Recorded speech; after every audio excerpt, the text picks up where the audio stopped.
Good evening, friends, and welcome to a sort of emergency live stream here at Tim Kirby Russia Hardcore on Telegram. Of course, if you're watching this later on YouTube, I do all the live streams on Telegram because it's convenient. People can call in and sort of interact in a much better way than on YouTube.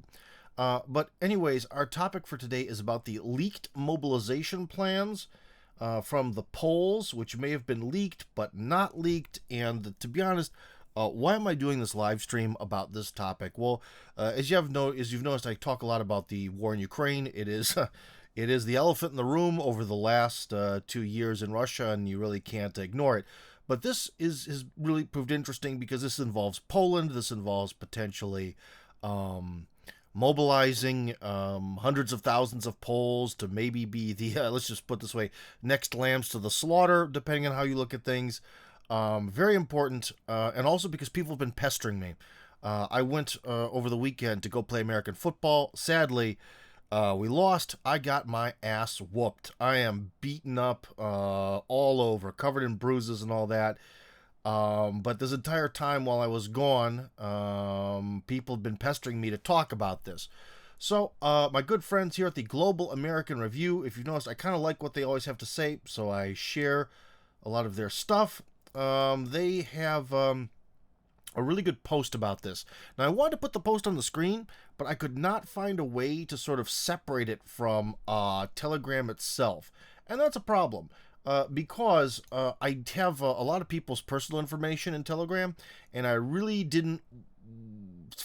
couldn't find a good, easy way to get it so that way, like, the rest of Telegram wouldn't be visible. And someone might say, Tim, just open it in a browser. Because usually, like, if you don't have Twitter, but you open a Twitter post in the browser, it'll appear.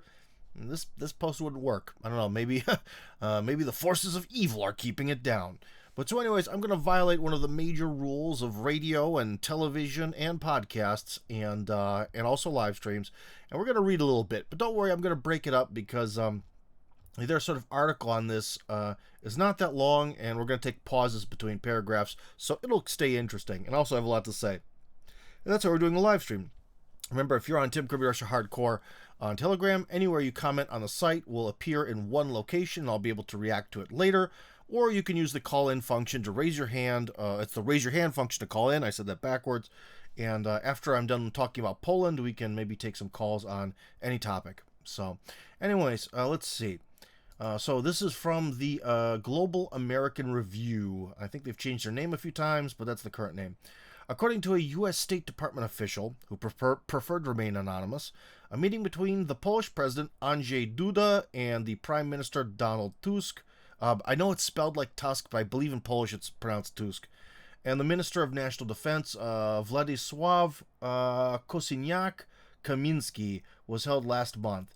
They all agreed on the proposed mobilization plan. So that's the plan to mobilize 200,000 troops.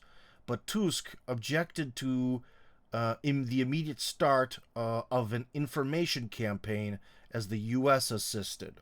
Okay, so they're reporting, based on the leaks that they got, that this is coming from the American side who asked them to do this. That is really not surprising. Okay, let's carry on, and then we'll share bigger thoughts. All right. Because to be honest, guys, with you, since I was gone and playing a very violent sport over the weekend, I really didn't have the time to fully analyze this. So let's kind of analyze this together. Tusk suggested starting the information campaign after elections to the European Parliament, which were scheduled for June 5th to 6th. The Civic Platform, a party affiliated with the European People's Party, has a strong position in the upcoming elections. Success in the elections would secure future investment from party sponsors. If information about the mobilization were known before the end of the elections, the opposition would gain more votes from the public. So, yeah. Okay, well, here's one thing is why something could be sort of leaked, but not really leaked, but maybe really leaked, is this happens a lot in Russia where when you have a lot of state media, you can sort of cast things out and see how people react to this. So I'm not really sure about, like, with these European elections, because the European Union, that's basically its electoral cycle is very, like, Soviet or very North Korean. What do I mean by that? if you really look at the makeup, I think the sort of Eurosceptics, or people who are sort of against the overall concept of a European Union, have never exceeded 5%. So essentially, no matter who you vote for, you're going to get EU bureaucrats, and they're going to be at 95% plus, and they have been since the very beginning of the institution. It is, you know, it's the kind of voting that people, again, like I said, sort of mock the North Koreans over. Although the North Korea actually does have representatives from multiple parties sitting in their parliament. You might not believe that, but it's true. But anyways, the end results are that, 99% of those people seated are pro-regime, and that's the same thing with the European Union. So it's really a little hard for me to believe that there's a grand concern for how the voting for, like, especially the EU party is going to be. I don't know. Maybe there's some money tied up in who wins, but yeah, I don't know. I don't know about that. And they continue on. At the same time, Duda ordered the publication in the media of the mobilization plan led by Tusk in order to demonstrate support for Ukraine and fulfill Poland's obligations to the United States. Okay. When Tusk learned about the publications, he ordered them to be removed from the media, and the spokesman for the Minister Coordinating of Special Services, Jacek Dobrzyński, said that the Internal Security Agency, in connection with a possible Russian cyber attack on the Polish agency, had taken immediate action. So they're blaming, so it's like we're going to fake leak this but blame the Russians for doing it? That's very bizarre and very confusing. This incident could damage Tusk's position, giving more influence to the opposition. And in addition, this leak could delay the mobilization campaign in Poland, while Ukraine obviously needs thousands of soldiers. Okay, so this is quite the complex tale of things being released, and was it leaked, or wasn't it, or are we playing blame the Russians for the leak, or maybe they actually did leak it. And so let's again step away from this. First thing, like I kind of just mentioned a little while ago, that a lot of times leaks, especially in, let's say, Eastern Europe, are done specifically just to see what the public reaction to this is going to be. And I would have to assume that the reaction in Poland is going to be negative, because the Poles should generally, I wouldn't exactly say that they're given this sort of view of the war in Russia that maybe Russians are, or people in countries like China, per se, that have a different sort of media, but they should have a pretty decent idea from all the refugees and some of the stories they've been hearing about how things are actually going with the war. Another thing is that there's a lot of Ukrainian refugees in Poland, and the Poles hate them. You also have to remember that the Poles really despise the Banderites, just like the Russians do. It's the one thing that unite, besides like vodka and vareniki, or as they're called in American parlance, pierogi, is the hatred for the Banderites that unites Russians and Poles together. So yeah, so I would have to assume that the public would take this negatively, but maybe they just threw this out there to see. Maybe they threw, if the public would just sort of go, yeah, I don't know, and just go along with it, or if there'd be public support for it. Or also, this little article here seems to indicate that there's some maybe pressure from the United States. So it could have even been like a thing where, okay, the U.S. wants to send 200,000 of our guys to go die for nothing. Okay, so we don't want to do this, per se. Let's just say that's the hypothetical. And you're sitting there in Poland. Okay, how do we avoid this?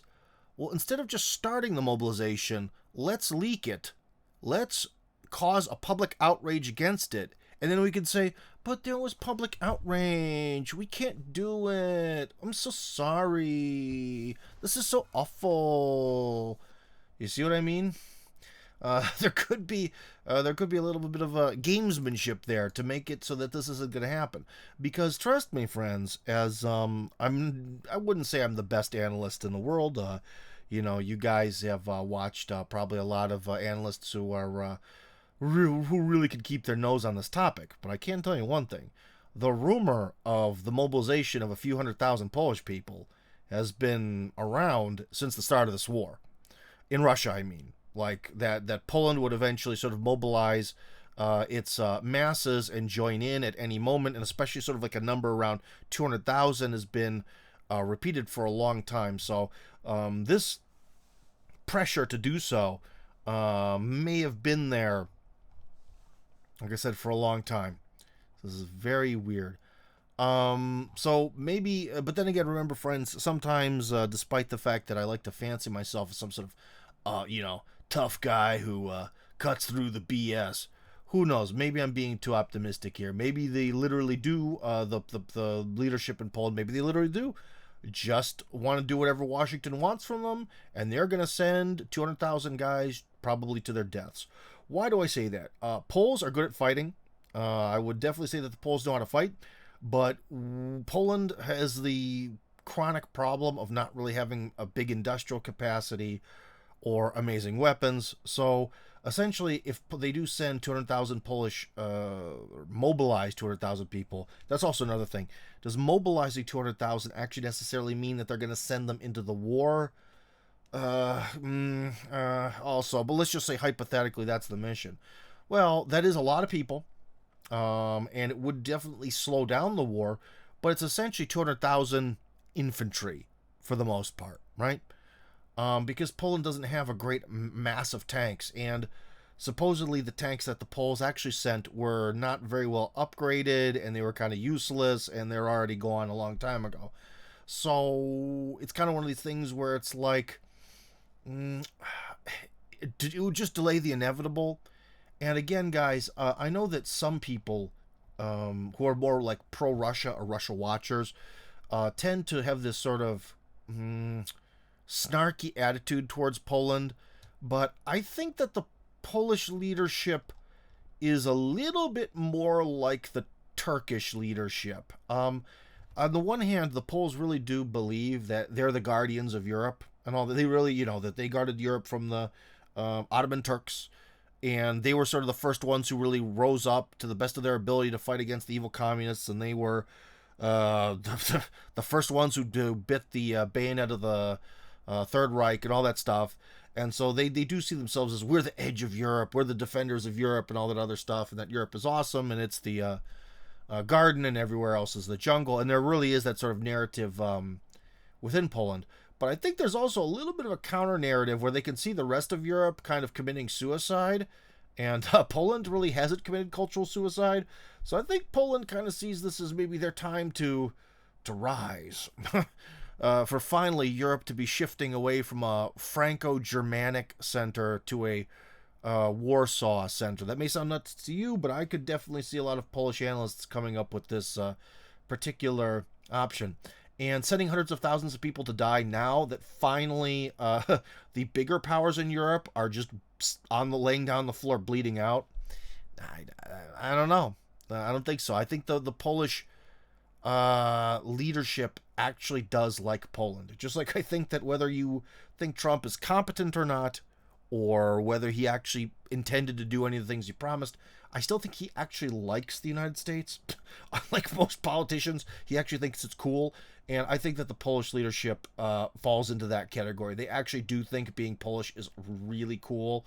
So they could be, like I was just saying, they compared them to the Turks. Because remember, why do people call Erdogan the watermelon seller? Because he'll sell those watermelons to whoever's willing to buy them for a price. And because he also looks like one of those watermelon seller guys. And I think Poland could be in some ways being like, yeah, we might mobilize, but how about you give us billions and billions of dollars to spend on our military and all this other stuff, and how about you build us up first? And you see, I think they're more of a crafty Turkish sort of, we're in this, but how about you make it really beneficial to us before we do anything? So yeah, that could be another whole layer to this giant revelation. And I had some points even on my own channel, and it's not good when you're on your own channel. I searched for Poland accidentally in the main over thing, and I found a woman's channel where she's just naked. That is amazing. Why is there a naked woman talking about Poland? Good thing. This was good to see. This is why I didn't put Telegram on screen. So, anyways, let's see. Poland. There's that. Yeah. So, anyways, my views when I first heard about this, and I don't think I've changed my mind. This news of a Polish mass mobilization being leaked, then denied, retracted is, of course, very concerning. This is the type of escalation that we don't need, and nor does Poland not need to sacrifice 200,000 men, the altar of the gods of NATO. And that is, but I still stand by that because that is what they want. NATO has no confidence. Okay, let's just say that things are the way that they seem, and the United States is asking you to Poland to send 200,000 troops. They have zero faith that the majority of those guys will leave the battlefield alive, and they do not care. And this also kind of goes back to the fact that a little bit of an irony with Poland is they always see themselves as being the defenders of the West, and yet the West really just kind of considers them second-rate Slavic hillbillies, nobodies, and that's always one of the things that's so tragic. And that's one of the main factors in this whole Ukrainian thing. If we go back to the Maidan, it was we want to be with Europe, we want to be with civilization and the European Union, and not with the Mongols that are in Russia, right? It all goes back to that. It all goes back to this culture of self-hatred and considering the Western West to be superior. And in a lot of ways, oh boy, that's one trap that Poland falls into too. So I don't know. On the one hand, I think the Polish leadership likes Poland, but their desire to sacrifice for massa is really high. I don't know. But anyways, let's see. However, as I continued, there's some hope. The language that they would do this is in response to Russian breakthrough is interesting. It makes me think they're more concerned with security historical territory in the West rather than meeting Russia in the East Middle. And that's true because everything connected to this their whole mobilization and all that is, well, if the Russians extend their reach. So if the Poles were really that concerned about, like, I don't know, Ukraine, or that they have to win this war, like how Washington kind of keeps saying that they have to win, right? The Poles are kind of like, well, if they go too far. Well, why does that matter? So far, their physical position really isn't a problem, but it could potentially become a problem later. One, I guess because they don't want Russia directly on their border, even though the Kaliningradskaya region already is. But I think it's because, again, you have no idea how much Poland wants its former glory back. That's another thing that makes Poland different than a lot of let's just say, smaller countries. Is they want their glory back. And again, like I've mentioned, Western Europe's committing suicide. Like if we were to wake up in a new weird like Mad Max world, okay, where my dream of a big river between the Baltics and the Black Sea appeared, and Russia was forever cut off from the rest of Europe and was always on that one side of the river, I wouldn't be surprised if Poland wouldn't invade Germany. I heard a few years ago there was something where someone said that, and I was like, this is insane. But if they could get away with it, they would. Because Poland could do so much of a better job with the old German like industrial capacity that was than the self-hating, dying out German public that's there today. So, anyways, yeah, Poland would love to have all of that Western Ukraine back, all of those lovely territories, especially the city of Lvov. If you look on Wikipedia, you can see that really Lvov, or Lviv as it's called for the moment, was really, really, really Polish until about somewhere in World War II when a lot of people got killed. So the Poles would love to be able to expand down south, and they will not be very friendly to the people that they're expanding towards. As Poland continued in the last bit of this, Poland surely sees the opportunity to vastly expand, and I think they may be secretly looking out for number one. And yeah, I haven't retracted that yet because I think that they are. I think that that's why there's this sort of gamesmanship. But the thing is, guys, let's just say here. So far, I think I've been a bit of an apologist for Poland. Let's just say that this is again really, really what it seems, that Poland is bracing to enter the war in Ukraine by mobilizing their population. This is going to wind up to be one of these things. That I think that they're going to go in and they're going to, because you've heard people talk about how like NATO is not going to attack, but maybe NATO members might join. And they are definitely going to be that NATO member that joins and make sure that all the fighting happens over there, if it does happen. And like I said, it will delay the war because it'll just put a whole lot of human meat into the meat grinder. And it will, of course, will cause Russia some casualties. But again, Poland just doesn't have the material resources to really support that army. But again, if Washington really their goal, like people keep saying, again, I don't quite understand this because like here with this article we just read, the whole thing about elections in the European Parliament mattering, they don't. And within the elections in the United States, who makes it so the president kind of does matter more, in my opinion. But like, so what? The American voter doesn't care about Ukraine. Like the Ukraine, I'll put it this way. I don't think I've talked about this on this channel. I think I did during some interviews when I was speaking Russian. Is think about it, guys. Especially for those of you who are American or Canadian or just native English speakers, because you've essentially grown up with the United States, whether you like it or not, because of our media for your whole lives. If, let's just say, if tomorrow Biden just bailed on Ukraine, 100% bail, we're done with this, we're going to focus on Taiwan, okay? Absolute gives up on Zelensky, gives up on support, everything just goes away and vanishes. Now, within the system, within the elite, as Alex Jones would put it, that would have ramifications. But on the elections, it wouldn't fucking matter. Not in the slightest. Not in the teeniest, tiniest bit.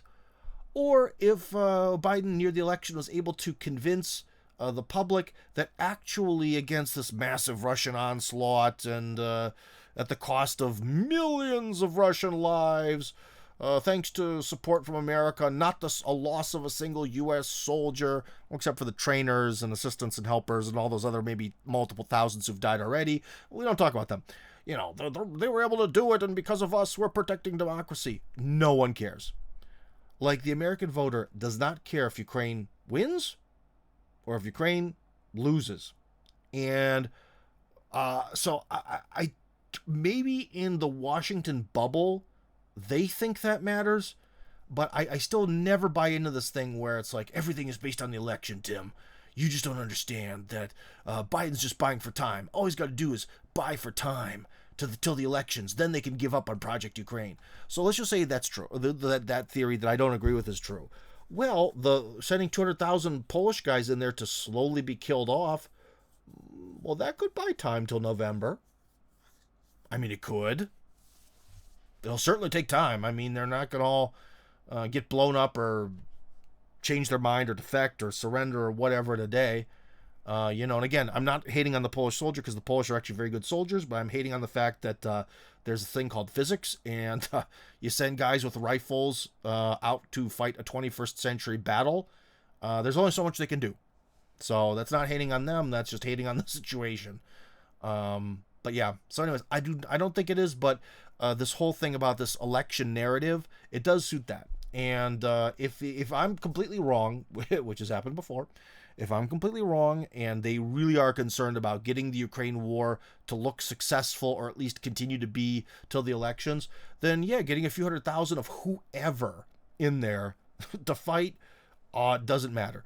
And of course, we also have to remember that if we go in a super dark conspiratorial world, right?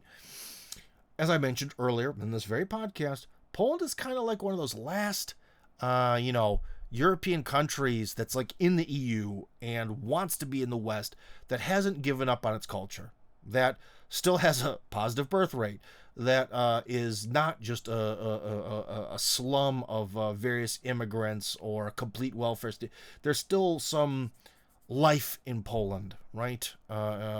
Someone could maybe say that, well, Hungary's like that too. Yeah, Hungary's definitely on a positive turn. So maybe I should say there's a few of them. But I'll put it this way. The classic big members of the West, your France, Germany, England, and all that, and Italy, they're done. They're deeply, deeply wounded. But besides, Hungary, Poland is kind of it, you know, and a good way to, if you're someone who's an evil globalist in the cartoonish sense, well, what would be a good way to change that trajectory in Poland? Make sure a generation of young men there die. There you go. So if we're going to go dark conspiracy route, Poland has been way too successful, way too Hungary-like, or maybe I even dare say way too Russia-like in its behavior. So who knows? Maybe this is sort of a... I don't want to use the G word. Maybe this is some sort of attempt to break the Polish cultural stronghold. Who knows? Maybe that's it. But anyways, guys, I'm going to check the messages. I think someone wanted to call in. Maybe they did, maybe they didn't. Maybe I just imagined that. So anyways, someone was writing me during a live stream because they're telling me... oh boy, that's a complex issue. Okay, I'll be answering that not on the live stream. Let's see. Where are the questions? Let's see. Are any of these questions about the reserve currency? So probably not. Let's see. Okay, from Christopher. Okay, got it. Adults in Poland are creatively foot dragging to avoid sending troops to bail out the Banderists. I like to say Banderite. It's more biblical, but that's okay. I think we can be open-minded with this term. But anyways, yeah, that's like I said, one of the theories I threw up while we were talking is that this was a good way to sort of put this to the public, have the public see it, get some public outrage, and then just be like, oh, well, it's negative public perception. Everyone hates it. We don't know what to do. We can't do anything. Of course we're loyal to NATO, but we can't do anything. You know, it's one of those. It's the plight of being a smaller, weaker nation. It is, trust me, guys, if you were ever the president of a smaller, weaker nation, but you really care about it, it is probably the hardest freaking job in the world, especially during the Cold War, where you kind of had to balance between the two powers, but you still had to pick one system. And even now, where it's like, if you don't do what the hegemon says, you are in deep doo-doo. But if you do what the hegemon says, you're in deep doo-doo. So yeah, could be some conscious foot dragging here, maybe, but it's a terrifying form of foot dragging. That's for sure. Let's see. The top 100 best Russian Telegram channels. Someone shared in Russian. Why did you do this? Oh, mate. Okay, but this person actually does share stuff to our group, but why'd they share that? That doesn't matter.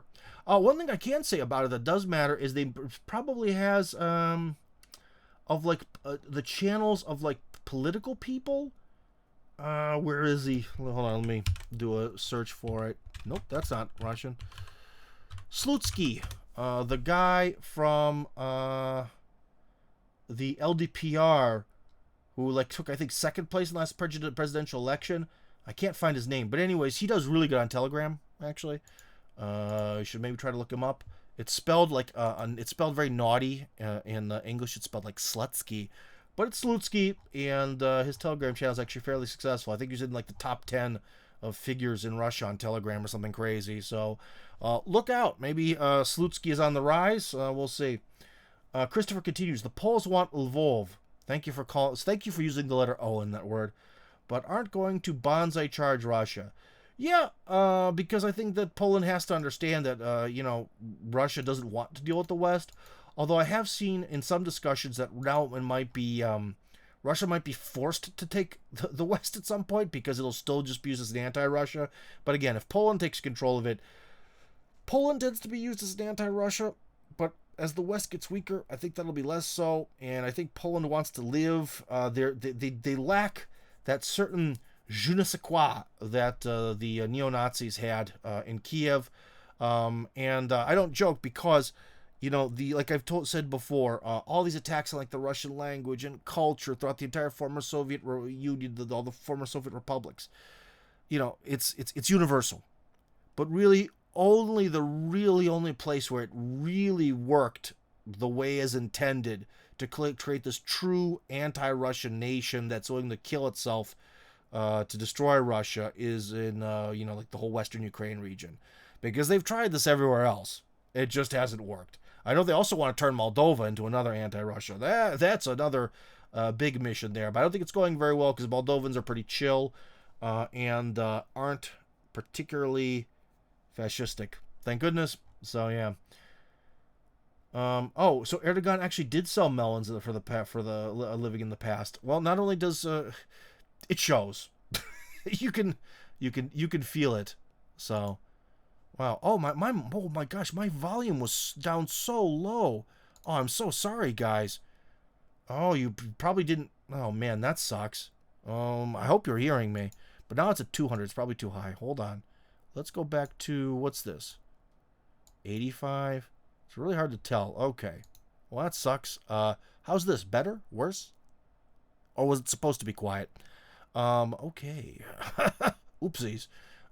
Yeah, someone had their hand raised. Audio is 5x5. What does 5x5 mean? Audio is 5x5. That is a term I'm not familiar with. Sounds like something from aviation. What is aviation? Aviation. Good. Okay. Thank goodness. Well, sorry that the live stream was a little on the quiet side before this. So, anyways, yeah. So who had their hand raised to talk? I guess they changed their mind. So, yeah. Boom. Oh, wait. Someone does want to talk. Anne, it's lovely to hear from you. You've called in many times, and I appreciate that. So, hello, Anne. Hello. Hi, Tim. Well, I came in really late. Hi, can you hear me? Yeah. Can you hear me? Okay.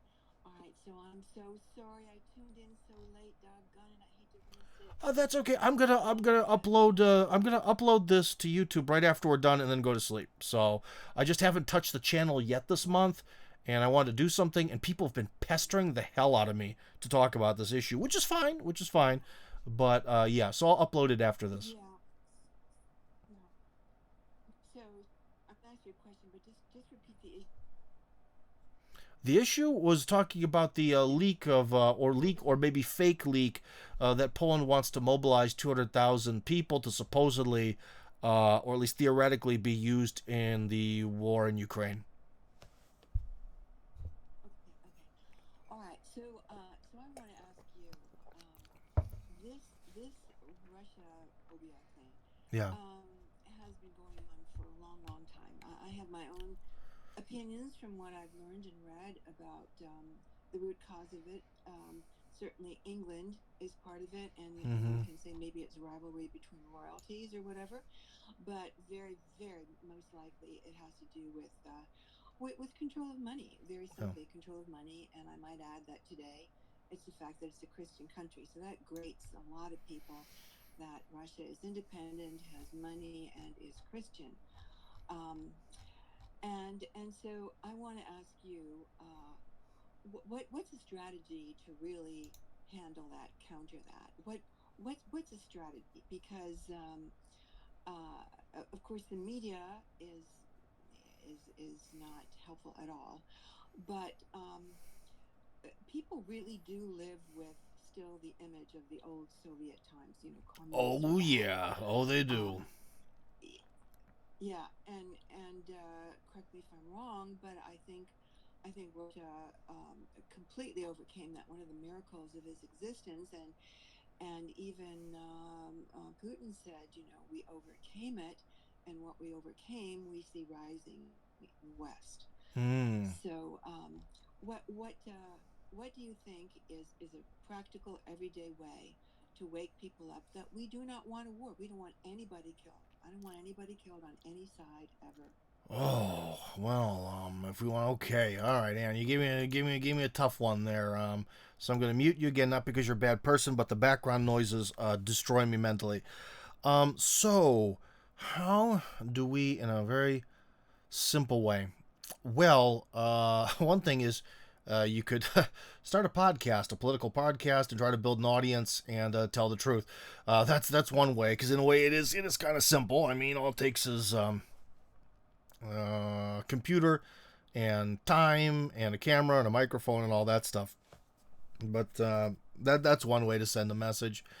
On some sort of interpersonal level, I mean, one thing that even my mother told me is she keeps a blank map of Europe on her telephone. And she has to mention that I live here, it comes up in conversation, and someone starts with well, how dare your son live there in that country, that evil regime. She pulls out the phone with the blank map of Europe. And remember, this isn't the world. This is only Europe. And she asks them, well, could you point to Ukraine? Where's the war happening? 0 for 12 so far.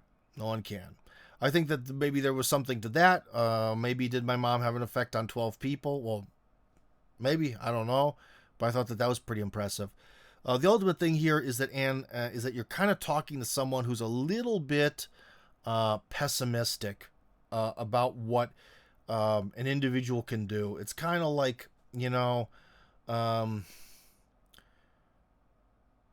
if there's a bucket, an empty bucket, and you put one drop of water, I mean, it's more full than it was, but it's one drop. And that's kind of the efforts of any individual person. That's kind of how I see this entire podcast that I do. I mean, it reaches a few thousand people every video. Cool. Is it ever going to get better? Probably not. Unless I can somehow find a way to do this in a better, more appealing way, or fix something with the way I do it now to make it maybe more interesting, or find a way to conquer the YouTube algorithm. So yeah, Anne, I don't really think that there is, other than maybe if you see putting a few drops in the empty bucket as being better than the bucket being completely empty, then it's just really a matter of talking to people you already know. And if you're talking with them and they bring up all this kind of stuff to say, well, there's another way to look at this. Or if you use Facebook still, it's a matter of, even for your friends, going through that uncomfortable moment of being like, do you really want to have that Ukrainian flag on your icon? Your avatar, whatever the hell it's called in Facebook. Are you sure you really support this cause? Because there's some people called the Azov, Crack, and whatever battalion, and I don't think they're the kind of people you actually like, So there's stuff like that. It's almost like on an individual level. But as one person, especially people like us who are listening who don't have fantastic amounts of excess money, there's really not that much you can do, Ann. I'm sorry. It's kind of a bad answer. I mean, I wish I could be more optimistic, but all you can do is throw a couple drops in the bucket and hope that a few million other people do, so the bucket gets filled. So anyways, let's talk to Sam. Maybe Sam. I'm kind of not even happy with my own answer for Anne. So Sam, hello. Yeah. Hey, I have an answer for her. Yeah. I think the best thing is to help people get educated that the communist Bolshevik movement in Russia was not a Russian event. It was actually an international banker and also a Jewish conspiracy for world revolution, so that they could set up the Sanhedrin out of Israel, which they're as close to it as they can get, I think. But Lenin, Trotsky was all over New York getting funding, went through Canada and made it to Moscow. Lenin was in Switzerland receiving his funding, and they were funded by Western arms to complete the operation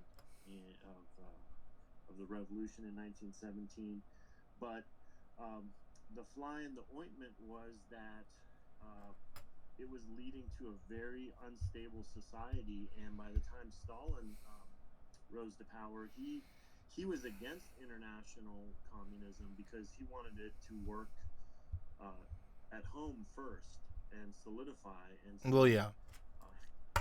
Well, here, Sam, hold on. Okay, well, now we're starting to get into a rant. Hold on, let me just mute you here because I got to make the point. So your point is that would it help if there was some way to relay to people in the West this alternative, from a Western standpoint, it would be an alternative view of Russian history, and that view of history that you mentioned is actually supported by, for the most part, by Vladimir Putin, who said, and I wish I could quote, but I'm terrible with quotes, but he said something that affected 85% of the revolutionaries of the Russian Revolution who really organized and did all this weren't Russian. Okay? And after he said that, because a lot of people told me that before, and it was something popular online, but once he sort of let the cat out of the bag on that one, you can definitely see that it was a more international thing. Another good piece of evidence is if you go to the Finnish, not like the end, but like Finland, Finnish train station in St. Petersburg. There is a statue of Lenin, and there's a lot of statues of Lenin in the former Soviet Union, but that one is dedicated to the arrival of Vladimir Lenin in St. Petersburg, who had an entire train's worth of gold or something given to him by the Germans, supposedly, to help engage and destroy Russia in the revolution. So they almost used Lenin himself like some sort of weird atomic ideological bomb. So yeah, the Russian Revolution really did come from without, not from within. The factor is that another thing you could look up, which I haven't had, I can't really have the ability to proof to sort of check this right now, but I saw a like sort of list of was it the presidents or prime ministers of Israel? I can't remember whether it's president or prime minister is the real head of the executive branch. But anyways, it was one of the two. And like the first one that they had after the formation of Israel, his party was like was Marxist Zionist. So even some of the early like Israeli parties that started this whole thing, because everyone goes, Netanyahu and his right-wing coalition and all that stuff. There was a pretty big history of the far left in Israel and some of the earlier parts of it, which is something you should want to keep an eye out for. But anyways, that's my comment on your thing that, yeah, so long story short, would informing people in the West of Russia's view of Russian history help improve relations? Yes. That's exactly what Vladimir Putin did during that interview with Tucker Carlson. That is the first thing he did. He was like, before we talk about anything, my friend, I have to sort of give you the background of, he didn't say it this way, but he said, he basically showed that he wanted to present that there is this different view of history, which is actually a very good thing. I support that. And there's this completely different view of history, and that is awesome. And that was a very good thing. How many people really got that or understood it, I don't know, but it was way better than a lot of nothing. And it came on this huge platform from the key politician in Russia. And yeah, so at least one person tried. The most important person tried in Russia. So yeah. Now, I think Anne just had their hand up and wanted to retort. But anyways, I can tell you, though, the problem is, again, is you said something similar to Anne. This is like what you'd want to sort of, Anne said what she wanted to achieve. And you said that this was a means to achieving it. Maybe it is, but again, on an individual level, what can an individual do? Other than kind of like telling your friends and family about this or arguing on Telegram or Facebook or whatever, an individual isn't going to be able to radically alter the interpretation of Russian history that's in school books and university books and movies and all that that's in the West. Okay? So maybe you're not really recommending an answer to her problem, but like a good focal point of a method to achieve it, but like a partial method, because again, what can one person do? Well, we're very limited. And we're absolutely limited. So, I don't know, Sam, that's a very interesting thought, and you're right, but I don't know. Because even after the Putin-Carlson interview, I think it was interesting, but I don't really know how many people are really now how many people really listened to Putin's view of history and accepted it as being the most likely, most correct view of history? How many? I don't know. Sam, you wanted to continue speaking? Hello again?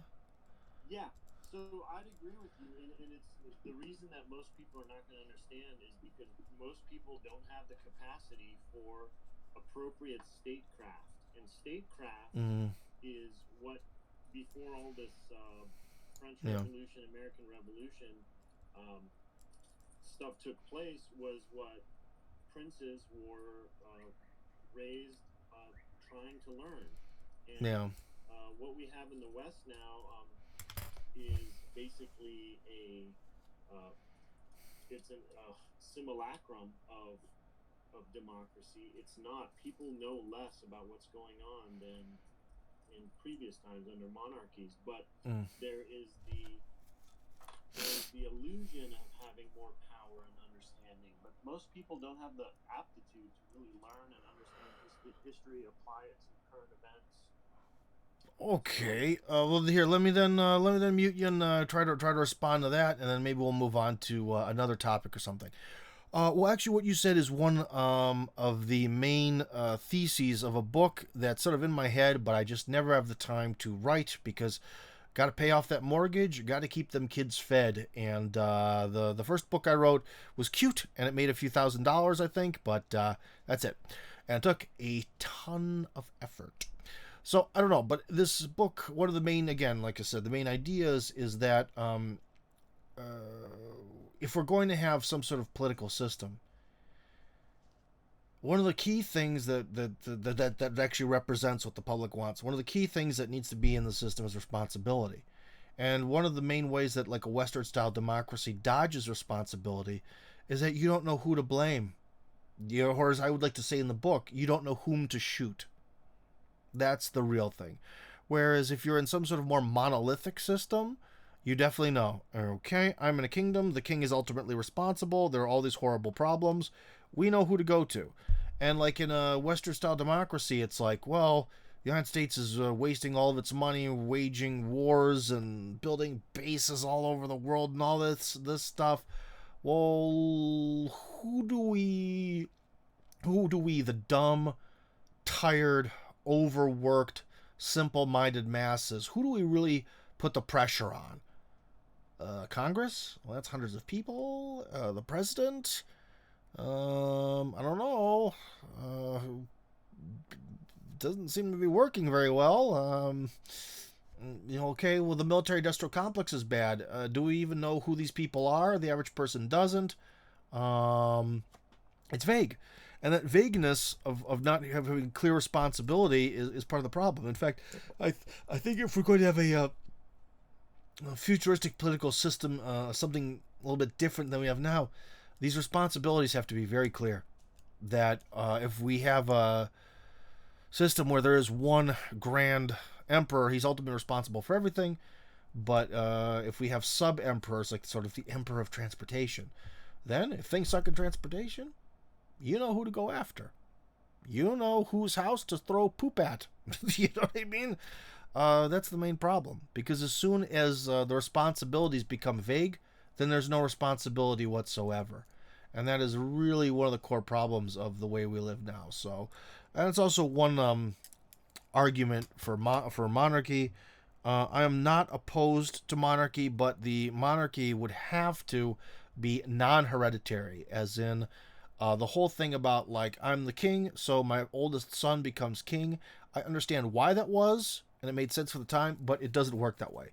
As they say in Russian, the grandsons of great men are traitors. It doesn't work that way. It would have to be some sort of emperor who just selects the next emperor who is not a blood relative, and so on and so forth. And that's probably the only way that kind of system could work in our modern times, because otherwise it just kind of gets messy.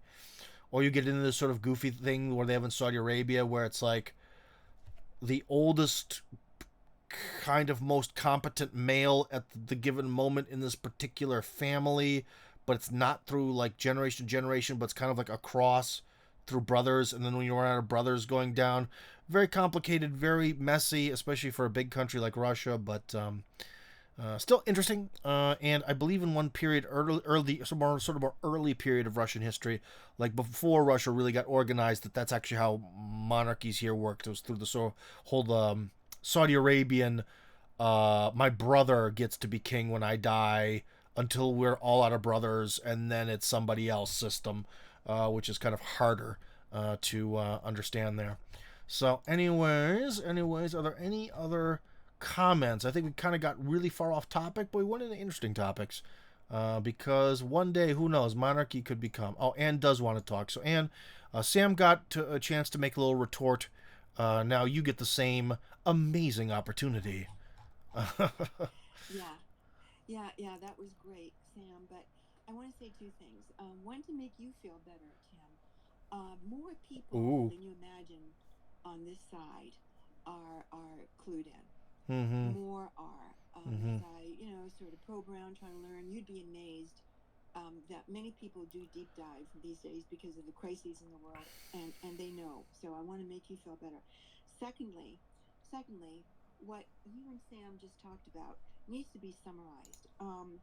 And the important takeaway that I heard from you guys is, and what you said, President Putin said, is it's a small percent, and that's true. It was a small percent Yeah. of people who caused the trouble and were ruthless and, killed, intimidated, bribed, everything else. Yeah. And that they weren't Russian ties into it's not American either. So I think you need to get Tucker to do another interview and talk about the small percent factor. Really, I mean this seriously. Oh, well, that could be coming. Because if you're talking, again, getting a mute here. Again, if you're talking about everyone's most beloved religious sort of ethnic group, who, although I've met many wonderful people from that religious ethnic group, some of whom have actually really helped me out a lot in life, unfortunately, well, they did seem to bear a lot of responsibility for the Russian Revolution. And even Putin himself said it. So, yeah, and if that is the truth of things, then the truth has to be what we say. Whether it sounds ugly or racist or whatever. So, I think Tucker Carlson is doing a good job of pursuing the truth. Unfortunately, guys, well, then maybe for me personally, what you said does make me feel a little better, but sometimes of all the projects I do, it's kind of unfortunate that this project, which I think actually, as in Tim Kirby Russia and all that, which I have barely any time to do, and I wish I could dedicate more time to do it, I think actually is maybe the most valuable one for people. But the sort of cutesy poo stuff that I do in Russian and tourism and travel stuff in Russian, it's a hit. A lot of these videos get millions of views. I am not kidding you. And we almost have 200,000. Maybe there's more. Hold on, I'll tell you exactly as to not lie, because someone will be like, he lied. It's not two. Oh, no, that was Joe Rose. Hold on. Where is it? Why can't I see it? Let's see if I try to change my account. No, 188,000 subscribers in Russian. But if you look at this channel, Tim Kirby Russia Reloaded, not even 10,000 after a few years of work. So anyways, it's hard to make me feel good because I think that, again, this is a lot more my work as sort of a host, especially podcast host or person who tries to find these alternative views of political stuff and all that. I don't mean to whine you guys, but I think that is more valuable. But unfortunately, guys, as some sort of like crazy foreign guy, look at me, go on adventures. Well, that's what pays the bills. That's what's successful. So yeah. So anyways, I think you're kind of hinting that you'd love for me to actually maybe get that book produced. One day. I hope I live that long. It would be very sad if I died tomorrow and I never got it finished. I've kind of tried to write it. In fact, I even showed it a rough draft of it to Joaquin Flores a long time ago, and he liked it. But after I read it again, it's just something's not there. Something is just not quite there. So I kind of had the idea where, you know what, books like Dune or Lord of the Rings, or more so like 1984 or Atlas Shrugged, or I'm trying to think of some other ones. Fahrenheit, what was it? Fahrenheit 9/11? I don't even remember. Brain's not working. Brazil, like there's all these sort of like books that they can tell. A Brave New World. That's like the king of them. Those kind of books where they tell a story, but that story also reflects political realities. I think that some of those, told in a story format, really do better. And so I've kind of tried to come up with, again, because if you guys remember, I made this miniature war game, and over the years I've tried to sort of, as a hobby, kind of try to correct the game universe because it had a lot of problems and I didn't understand how much it'd be important. But anyways, to kind of maybe take this idea of this grand political book with a lot of my ideas in it, but shove it into the package of this sort of like sci-fi adventure, so that way it does become something like A Brave New World or Atlas Shrugged, because I think that those worked. Those stories worked. I think they became epic and massive and quotable and relatable. Whereas, maybe besides like the Communist Manifesto, um, a lot of just sort of flat. Well, you have, besides the comics, you could have something, maybe The Prince by Machiavelli, or The Art of War, or something. Those books are, of course, influential, but I think they don't quite have the same impact, where everything is written very literally and very like instructions, or very, I think this, I'm an academic. So I think eventually I'll be able to release that book. But it will take a long time. Anyways, we're going to do our last check for questions. Sam, you've already called twice. There's a 2-call limit now that I'm going to keep going. Anyways, I see a certain person who's watching, and thank you, sir. I'm on it. We've talked before. I'm on that issue. We will get everything resolved.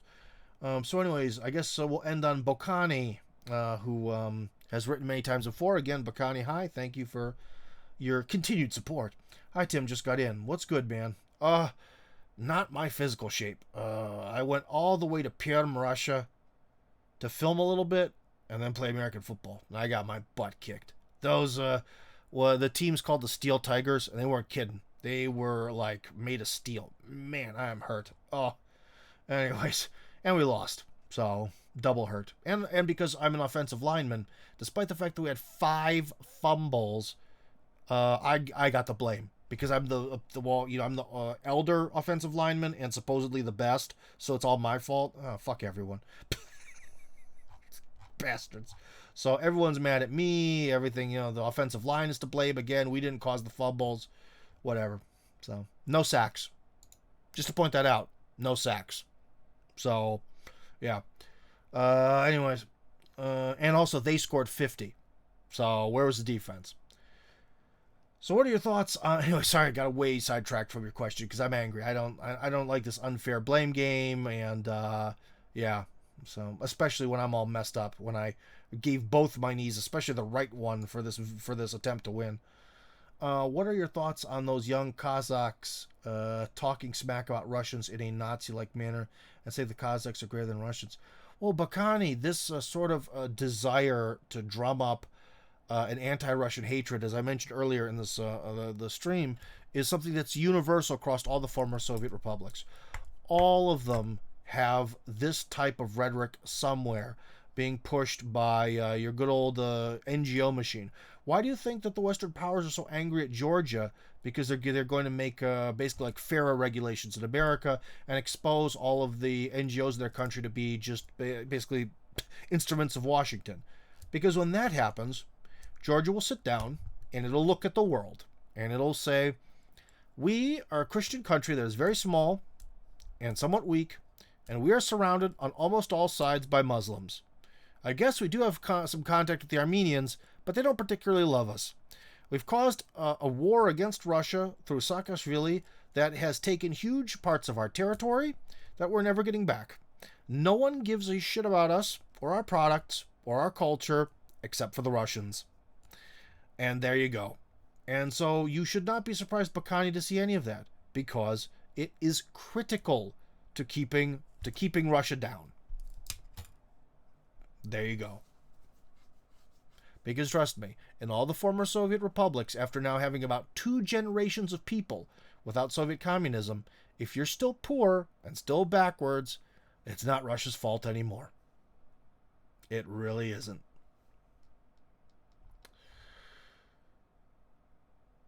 Let's see. And they got this Turan, maybe you mean Quran ideology, which seeks to unite against the Great Rus. They don't recognize who gave them their statehood. I don't know what you're really talking about, but yeah. But remember also too, in the Great Eurasian Plain, fighting is fun and fighting is normal. Spoke to an Orthodox priest who said he wait. Hold on, let me start reading that again. That's not your fault, sir Sam. You wrote that fine. My brain just collapsed in the middle of that sentence. Hold on. Doing it again.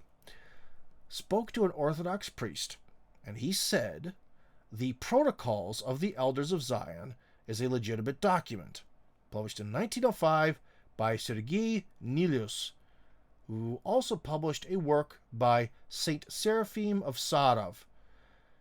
Nilius was an upstanding Orthodox man, and the protocols are real. Sam, I'm not super familiar on all that, so I can't really say much. Maybe that's something I'll put it in my saved messages folder, and maybe I'll try to look it up later. Christopher disagrees. No, it ain't. It was created by some Serbian Black Hand members for local political reasons. Turan is an ideology which talks about the unity of the Uralic Turkic peoples. Well, of course, and again, where does that come from? Because the Uralic Turkic peoples also have a lot of inner hatreds between them. I don't quite understand why, but the Bashkirs and the Tatars freaking hate each other and are very jealous of each other. And of course, Washington hears this and is like, the hatred and jealousy between you is because of the Russians. So, you know what I mean? Yeah, of course, they're going to try. Like, you have to understand it, Bakani. Every possible angle, and excuse the mosquito. A lot of mosquitoes in the woods. Every possible angle to disrupt, disunite, and destroy Russian society as a whole, including all the different minorities and ethnicities, is going to be used and is fair game, in Washington's opinion.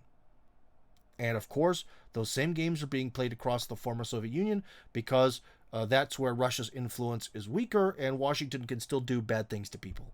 You know, they can still, or, you know, you can still even take the former Afghanistani government, call them ISIS, and then send them to kill concert goers in Moscow. And there you go. By hiring people in the former Soviet Union.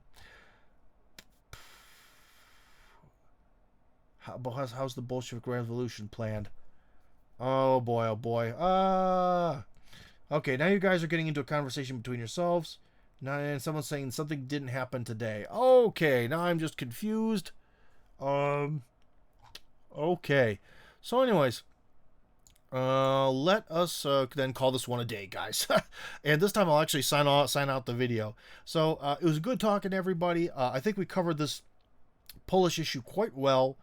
There were a lot of nuances to it, and all I can say is I just hope that the authorities in Poland, and again, I don't mean to say this as like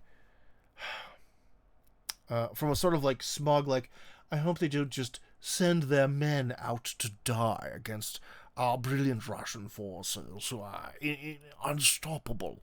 I don't mean to say it in a smug way, but I want more people to live, especially more Slavic people, even if they're Slavic people who really disagree with the Slavic people that I live around. I want to see a future that has Slavs in it, and having 200,000 Poles die, potentially also killing thousands of Russians along the way, even if they aren't, you know, properly equipped or sent out there to fight a 21st century battle, is not acceptable. So let's just hope that none of this comes to pass, and that the Polish government leaked this on purpose to make sure it doesn't come to pass. Let's hope and pray. Anyways, guys, I'm out. See ya.